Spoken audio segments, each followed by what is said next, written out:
Greetings, everybody, and welcome to City Lights Live, the online edition of the City Lights events calendar. I'm your host, Peter Maravelis. Tonight, we welcome to our forum Susannah Fox, celebrating the publication of her new book, brought to you by our friends over at the MIT Press. It's called Rebel Health, a field guide to the patient-led revolution in medical care. It is a dynamic, action-oriented handbook exploring the emerging patient-led uprising, forming a rebel alliance aimed at improving the state of healthcare. Before we begin, as is customary at the outset of each event, I would like to acknowledge that we are beaming to you from the unceded ancestral homelands of the Ohlone people, aka the San Francisco Bay Area. We would like to take this moment to offer respect to those who have come before us as stewards of the land. Anyone who has gotten caught up in the bureaucracy and treadmill of mainstream healthcare knows what a difficult place that can be. One can often feel overwhelmed, experiencing a degree of desolation while seeking support, guidance, and making sense of the options one may be facing. Susannah Fox has performed a great service by drawing on over 20 years of experience tracking the expert networks of patients, survivors, and caregivers who have come of age as the cracks in the healthcare system have widened. Rebel Health offers a way forward, tapping into the wisdom of these individuals, learning their methods, and fueling the Rebel Alliance that has built up our collective capacity for better health and a more humane healthcare system. Susannah Fox has served as Chief Technology Officer for the U.S. Department of Health and Human Services, where she led an open data and innovation lab. Prior to that, she was the entrepreneur in residence at the Robert Wood Johnson Foundation and directed the health portfolio at the Pew Research Center's Internet Project. Her mission is to help people navigate the areas of health and technology. Join us now in offering a warm welcome to Susannah Fox. Welcome to City Lights. Thank you for having me. I'm glad to be here. Well, it is a great honor having you with us. Rebel Health is an extraordinary book. I dare say possibly a kind of a life preserver for dry land. I think many of us who've traversed that very perilous terrain of the U.S. healthcare system, recognize this immediately. This is the book that many of us wish we had at the beginning of our foray into the labyrinth of the providers, the insurance companies, the hospitals, and so on. So there's a lot going on in this book. And I was hoping we could begin with you talking about your work, about the origins of the book, and about how the reader actually can use the book. Oh, I'm so glad. The origin of the book is that for about 15 years, I was a keeper of stories. I had done field work like an anthropologist does in communities of people living with rare disease and life-changing diagnoses. And I started noticing patterns of behavior. I started noticing that some people were navigating the healthcare maze faster than others. I was tracking that on a national level, and I started getting invited into higher levels of healthcare conversations in the US government and the Obama administration. And what I realized is that at the executive level, the C-suite level of healthcare, people have not had the privilege that I've had of spending time in those online communities. And what I want to do with this book is introduce two groups of people to each other: the rebels of healthcare, the artists and hackers who, as I said, are navigating the healthcare maze so quickly. And I wanted to introduce them to the leaders, the people who are at the top, the CEOs of hospital systems. They should know each other. They should leverage each other's talents. And I also wrote it for the rest of us, people who, when something goes wrong, we're going to need to step into our power. We're going to need to figure out what to do next. And this guide basically is a way to figure out what to do next when you are facing a healthcare problem. Yeah, that is fantastic. You have a presentation for us. I do. Yeah. So let's see, let's begin. So as I said, what I tried to do with this book was give an idea of what I've seen. I tried to keep it short. This is a book that should not be intimidating. It's a book that you could read on a rainy day or on a cross-country flight. And while the title of the book is Rebel Health, a Field Guide to the Patient-Led Revolution in Medical Care, I want to say that it is also a survivor-led revolution and a caregiver-led revolution. These perspectives are equally important to the patient-led perspective. And so I want to honor the work that survivors and caregivers do in our healthcare system. They're often the glue that holds things together. That's especially true with caregivers. If there are caregivers in the audience, I want to say thank you. Thank you for the work that you do. So let's begin. I wanted to talk a bit about the 4 types of people that you'll meet when you join the patient-led, caregiver-led, survivor-led revolution for better healthcare. The first group are seekers. A seeker is someone who realizes that they're not getting the answers that they need. They may have a constellation of symptoms that they can't explain. It may all be mysterious to them, but something happens. There's a spark within them that makes them say, I'm going to go and find out. I'm going to go and find answers to these questions. And a seeker will go on the hunt and they will not give up. The second type of patient or survivor or caregiver who participates in this revolution are networkers. Networkers are people who learn in community. They're the people in maybe in an offline community or an online community who gather people together toward them. If they find something that works, they can't wait to share it with other people. Networkers pool resources. The third group are solvers. Solvers are people who attack problems. If they have a medical device that isn't working for them, they will take it apart and put it back together again better. They are inventors of assistive devices. Lots of people who are living with any kind of a physical challenge often have to become solvers by necessity. And it's our opportunity to learn from people who attack these problems, whether it's a device or a system. The fourth group is actually one that emerged as I was writing the book. I knew that I would be writing about the seekers, networkers, and solvers. But in my interviews with each of these patient or survivor or caregiver leaders that I spoke to, they said the big break for them came when they met with someone who has access to mainstream power, access to resources like funding, like regulatory guidance, access to labs and manufacturing facilities. Champions are people who recognize a patient-led innovation and they get the resources to that group as they need it. What I also find is that I also found in talking to people about where we are in the American healthcare system, or at least systems, and how broken it is. I needed a better way to describe how much suffering there is that's actually not visible to a lot of leaders of mainstream healthcare institutions. And so I created what I call the Rebel Health Matrix. And the horizontal axis, you can see at one side are needs not met, and the other side are needs met. What's really important is that the person themselves gets to define whether their needs are being met or not. And then the vertical axis is whether their problem, whether this challenge that someone is experiencing is actually visible to the mainstream healthcare system. At the top are issues that are visible, and at the bottom are things that are invisible. As you can imagine, something like a rare genetic disorder falls into that lower left quadrant, that quadrant, frankly, that I call the quadrant of despair, where people's needs are not being met and they either are or feel invisible. And a lot of people would put something like diabetes in the upper right, where it's a clear diagnosis, there are drugs and treatments available.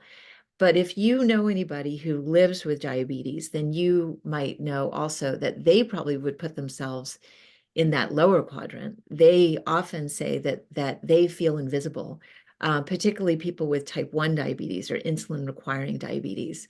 For all the reasons that you might imagine if you're familiar with it. Sometimes the devices that they're asked to use just don't work very well for them. And insulin is very expensive. People's needs are really not being met, and they often don't feel like they are visible to the mainstream healthcare system. So I want to illustrate how people move through the quadrants. I frankly have spent a lot of my time with people who are living in that quadrant where their needs are not met and they feel invisible. And where everybody wants to get is up to the visible and the needs met quadrant. So a challenge is experienced by a group, and maybe solvers create a solution. And so now for a small group of people, their needs are being met, but it's still invisible to mainstream healthcare. So what can happen next is that networkers and champions will recognize that solvers have done something extraordinary, and networkers will swoop in and share it on all the social networks that we have now, or champions will say, we're going to bring that into our startup incubator, or we're going to give you funding so that you can scale this idea. Another way that people can move through the quadrants is, again, if a challenge is experienced by a group, networkers can use their talents and get really loud on social media and attract the attention of mainstream press. And that could attract the attention of a solver who might have a brilliant idea. Or it could attract the attention of champions who all of a sudden see, wow, we did not know about this challenge that's being experienced by people. And here's an opportunity for us to relieve suffering. Another way is that you can just cut to the chase, where maybe there's actually a solution out there, and a group that's experiencing this challenge just doesn't know about it. And so a seeker can go out on the hunt and find something great, and then hand it over to the networkers who can publicize it. And in that way, lots more people benefit. So these are some of the ways that the patient-led revolution can contribute to well-being for all of us. And I have examples of how people have moved through the quadrants and changed our lives for the better because of the work they do. So a question that I have for this group, and we can get to it in the Q&A, is where have you seen signs of the patient-led revolution in your own life or at your job? And with that, I will stop sharing my screen and come back. Thank you so much. As we wait for people to arrive, I'm wondering, what are more productive ways for an engaged citizenry to approach the concept of healthcare at this moment? I think what's important to remember is that there's not just one healthcare system. There are many healthcare systems, and that can feel enraging because it is a very broken system, and it can also be empowering because you can realize that as an individual, you are not alone. There are people who would love to help you if only they could find you. And by being brave enough to raise your hand and say, I need help, it means that there's somebody in your network, or somebody you may never meet, somebody online, who could actually help you with the problem that you're facing, whether it is describing your symptoms so that a clinician can hear you, whether it is navigating a decision about finding a clinical trial, whether it's about deciding between two treatments, whether it's about navigating the health insurance system, so you can get that device paid for, or you can get that treatment for your child. What I want people to know is that there are just as many ways to solve a problem as there are ways to that frankly the healthcare system tries to defeat us. Yeah. And one of the things as a caregiver myself that I noticed is learning the language or the languages of whatever system you're trying to crack can be really essential. And then you don't get to that unless you meet someone. And that's the next thing that I began to realize is it's really all about people. I mean, it's about, who you run into along the way. And sometimes just one social worker that can just sort of guide you to the right place. But I think definitely, like being able to connect with humans for me was, something that I just don't think I would have gotten the results that I did if I hadn't done that. Yeah. Yeah, and I was really struck by that, first as a researcher, and then life came at me fast, and I experienced this myself as a caregiver. Um, as a researcher, I came up with the phrase peer-to-peer healthcare as a way to describe how people could unlock this power, and we could flip the power structure in some ways. And sometimes it's a peer patient or a peer survivor or peer caregiver. But just like you said, it could also be finding that social worker. Um, Another group that I love to lift up are librarians. Um, there are medical librarians who are just waiting to help citizens figure out what is the vocabulary, what are the studies that they can read, just to try and start to navigate. Not that anybody's going to get their MD overnight, but to be able to ask questions that a doctor can help you to understand what you face. Yeah. So everybody, please do post your questions in the chat. This is a great opportunity here. You mentioned diabetes in the book. It's one of the health conditions that you focus on. And can you tell us about how people living with diabetes have self-organized for change? Yeah, so as I said in the intro, diabetes that looks to an outsider like a solved problem, but parents of children living with type 1 diabetes have to set alarms all throughout the night, throughout their child's life while they're living at home. Parents will set an alarm every 2 hours, stumble down the hallway. And before we had continuous glucose monitors, they would actually do a finger stick and test the blood to make sure the child wasn't going low in the middle of the night. This is a terrible condition that can happen where the blood sugar goes low and someone never wakes up. It's called dead in bed syndrome. And you really live in fear of it. And patients and family members of people living with diabetes were so frustrated with the slow pace of innovation that they started a hashtag on social media that's a hashtag "We are not waiting." And it was a rallying cry. Seekers went out on the hunt for better products, better services, better treatments.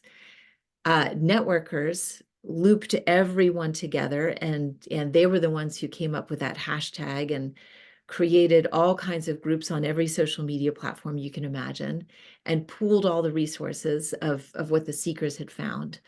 And then along came solvers. One of my favorite stories is John Kostick, who was a dad who was really frustrated that he had to stumble down the hallway and to read the continuous glucose monitor screen for his son, who was 5 years old. And he was looking at it one day and he said, I actually think I could get access to the data. And so he was able to essentially hack into his son's continuous glucose monitor and send the data to his Apple Watch. So at least he could just turn over in bed and look at the reading on his Apple Watch. Well, the networkers encouraged him to share how he did it. And that day, all over the world, people hacked into their continuous glucose monitors, freed the data, sent it to the Apple Watch. This set off a cascade of innovation. We now have a do-it-yourself, open source artificial pancreas system that was based on some of the protocols that John Costa created. That was done by Dana Lewis, an innovator who lives with diabetes, along with Ben West and Scott Librand. What's really cool, though, is that these rogue rebel alliance of diabetes patients and caregivers, champions came along, champions at the device companies who said, wow, we understand now what the demand is. And 10 years later, there are now devices that actually have this functionality, this share functionality. The government also deserves credit here. The FDA didn't shut down the patients. The FDA said, hey, device companies, look at what the patients are doing on their own. Why don't you serve them? We're not going to stand in the way. So the Diabetes Rebel Alliance really represents the full stack of the patient-led revolution. Wow, what a great story. So the questions have begun to come in. First one, do doctors ever connect patients with online communities? Where does a patient go to find an online community?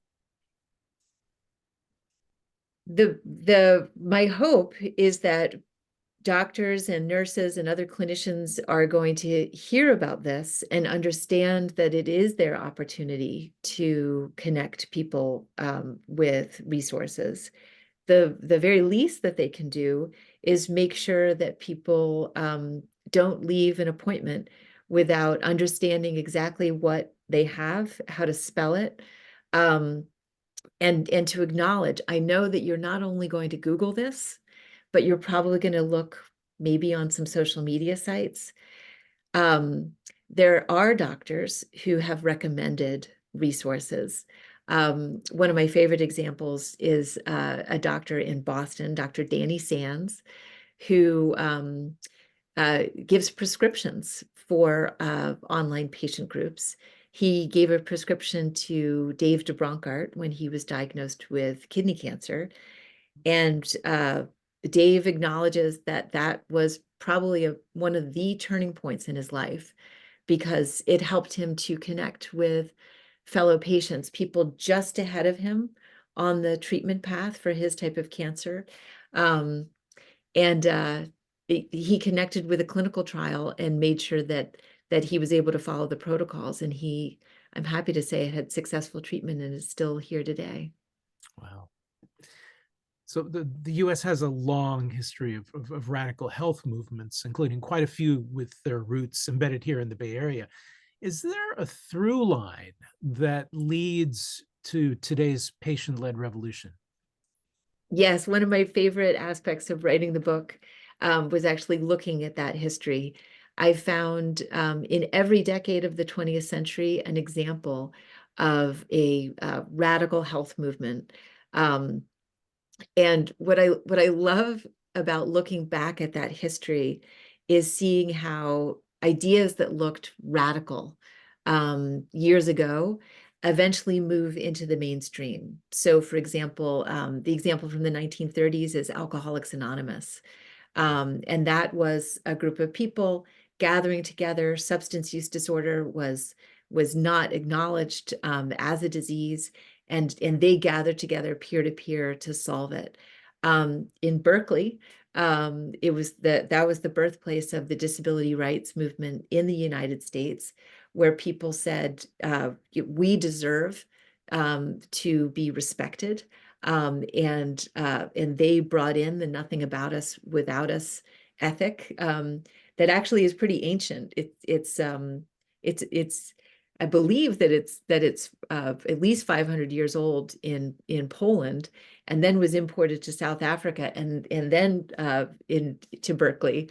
So it's great to know that these roots are very, very deep, that people create these movements and their practices move into the mainstream. Both more recently is the work that ACT UP did when we were all facing a virus that was a mystery. It was a group of people who gathered together to do the kind of experimentation that was required to convince the NIH and the FDA to take some of the new treatments seriously. What I'm happy to say is that today's patients look at that history, they honor it, they take the playbook down from the Berkeley Disability Rights Movement, they take the playbook down from ACT UP, and they put that into action, whether we're talking about long COVID, whether we're talking about ME/CFS, whether we're talking about Lyme disease, or whether we're talking about breast cancer. These are all examples of current radical health movements that have their roots in the work that was done by previous generations. Isa has a question. Hi, Susannah. How would you apply the rebel health, quote unquote, approach to solving some of the challenges regarding access and stigma around mental health care? Such an important question. Thinking about mental health, I'm happy to say there's actually a 40-year evidence base in mental and behavioral health for peer-to-peer support and peer-led treatment. One of my favorite examples, actually, just sticking with the history for a second, is Fountain House. People with serious mental illness who are able to gather together and create essentially a clubhouse model for support, led by people with serious mental illness. The peer-led behavioral model is something that is mainstream enough that it's actually acknowledged by the VA. It's acknowledged by the federal government in SAMHSA. And yet we do not have access to the mental health resources that we really need as a country. What I would say is if you are facing that, I would actually leverage your inner seeker networker. Learn the ways of a seeker who goes out on the hunt for answers, who makes sure that you're bringing back the best of what you can find, and also channel and learn the ways of a networker who is able to talk to people about where the possibilities are for treatment. But I am hopeful that there are more vistas open to us with peer-led recovery and peer-led mental health support. Another question asks, you say there is a group for COVID. How soon did it start after COVID hit, and was it useful? Yes. So in the United States, we all might remember that it was around mid-March that the government acknowledged that there was a virus spreading and we needed to shut down. At that time, it was rampant in many cities, including New York. And what we knew at the time, what was said at the time, was that COVID was going to be something like a course of a flu, that you would start to feel better after a week or maybe 2 weeks. And it was thought to be just a respiratory illness. But there was a group of patients who weren't getting better and who were experiencing a constellation of symptoms. They started gathering together on an online platform called The Body Politic. And they started talking amongst themselves about all the symptoms that they were experiencing. And that was in late March, beginning of April.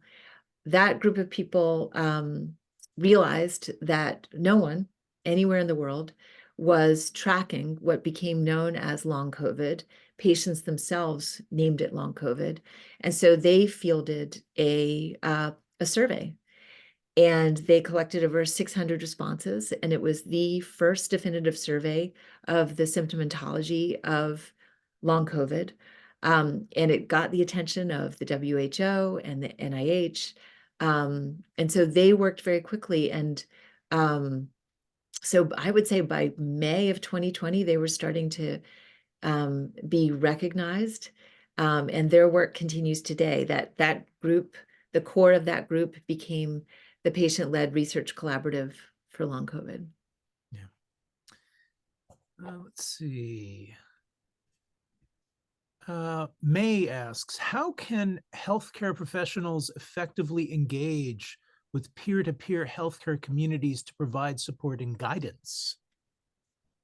I love this question. Um, with permission is the first thing to say, that there are so many peer-led communities online, um, who so some of whom would welcome a clinician, but the most important thing is to respect boundaries, respect that this is a patient-led or survivor-led or caregiver-led community, and you should only enter into it with transparency, that if you are a clinician, you should contact the leader, and make sure that you're not just entering into that community without letting people know who you are and what your intentions are. So that's my warning. On the positive side, I really I think that there are a lot of patient-led communities that would welcome a clinician to come in and learn about the truth of lived experience, because uh, what my interviews with clinicians showed is that they acknowledged that they became better at their work because they understood what it was like to live with a disability or live with a disease. Um, and it's in talking with patients on that equal footing that allowed them to do that. This is, of course, an election year, and I'm wondering if you have some thoughts concerning what are some of the more useful memes or ideas that I think those of us who are activists can be sending out to legislators and to representatives. Well, one of the things that threatens us in terms of our health and in terms of our the public conversation around politics is misinformation and disinformation. It's just incredibly important that all of us step into our power and take responsibility for what we share, and the resources that we rely on ourselves. So this advice goes for whether you're talking about health information or whether you're talking about politics. Make sure that you are checking the facts. Make sure that you are, if you see something posted, before you share it, try and fact check it. Make sure that it's true. Um, One of the things that I would love to see championed in Congress and at the White House is even wider open access to medical journals. Right now, the NIH has a policy that if a scientist is accepted NIH funding, they have to publish open access of within 1 year after publication, but they can wait a year. I think that that should be erased. I think if the American people have paid for this research, we should have full and open access to it immediately. Um, and so that's something that I think misinformation and disinformation is something that we all really need to guard against. So if you have any more questions, oh, here we go. That just popped right in. Okay, here we are. Oops, ooh, this is a real long one. Lisa asks, what are the ways we can encourage health systems and medical companies to include patients and caregivers in code signing and getting input on the experiences, products, and processes they create? I think savvy, cooperative, engaging with companies is a great example you share in your book. For one, I serve on hospital patient and family advisory councils, which is a great movement. Thank you for that question. I love that question. Yes, so I do talk about Savvy Cooperative and their work. They are literally a cooperative of patient survivors and caregivers who are matched with companies who want to partner with patients but don't know how to begin. And I'll say that one of the things I love about being on a book tour is I'm getting to talk to all kinds of different audiences. So sometimes I'm speaking to an audience that's mostly patients and caregivers and survivors, and sometimes I'm talking to healthcare executives. And I'm happy to say that when I'm talking to healthcare executives, um, they very often say, okay, I'm in. I understand the competitive advantage that it is to work with patients. How do I start? And Savvy Cooperative is one way to start very respectfully. Um, Another way is actually to do some listening. To what I advise healthcare executives is, again, to be very respectful of the online conversations that are happening, to try and understand that what may be invisible to you now doesn't have to remain invisible if you're willing to enter into patient communities and listen. Another quick way, a little quicker than spending all the time listening, is for whether it's a government leader or a healthcare executive, to think of a problem that they need to solve that they would love some outside expertise on. And if you can define it very clearly, I highly recommend a prize competition. A prize competition that's open to anyone to join. And that's a way that you're going to attract solvers to the issues that you face. And you can actually require that a team that enters into the prize competition includes at least one person with lived experience. So if you are a medical device company, you can require someone who, for example, wears a pacemaker. You can say to the team, you need to have somebody with lived experience on the team who's going to enter into that prize competition. And that's a way to kind of spark interest in your company and start to bring in those patient insights. And then you can build up your capacity, build up your own patient-led squad. James says it's about drug company profits, isn't it? Yeah, no, it's true. That what I realized in reaching the end of writing my book is that since I'm not an expert on politics, I'm not an expert on the economics of healthcare. I didn't get into things like the drug pricing and all of that. But what I hope is that the 4 archetypes of the patient-led revolution, that you can see how they can also fit in to the political movements and the public conversations that we all need to have about profits over people.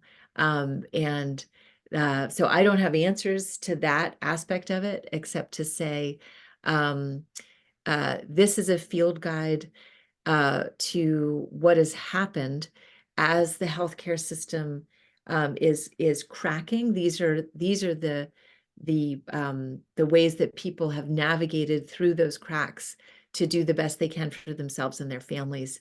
But we clearly need to get serious about things like drug pricing. As we come to the top of the hour, I was wondering, is there anything you'd like to part with us before we go? One of my messages for the book is, again, you are not alone. There are people who would love to help you if only they knew how to find you.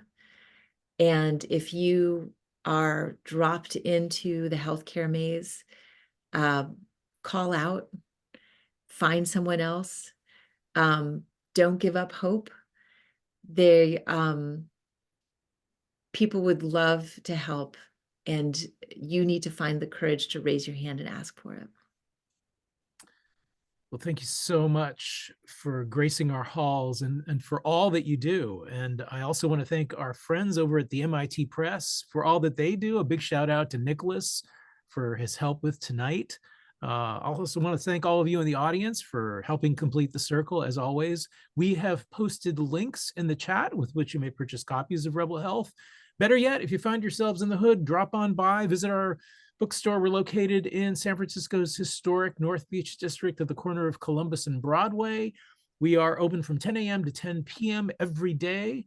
One of the great browsing experiences of all time.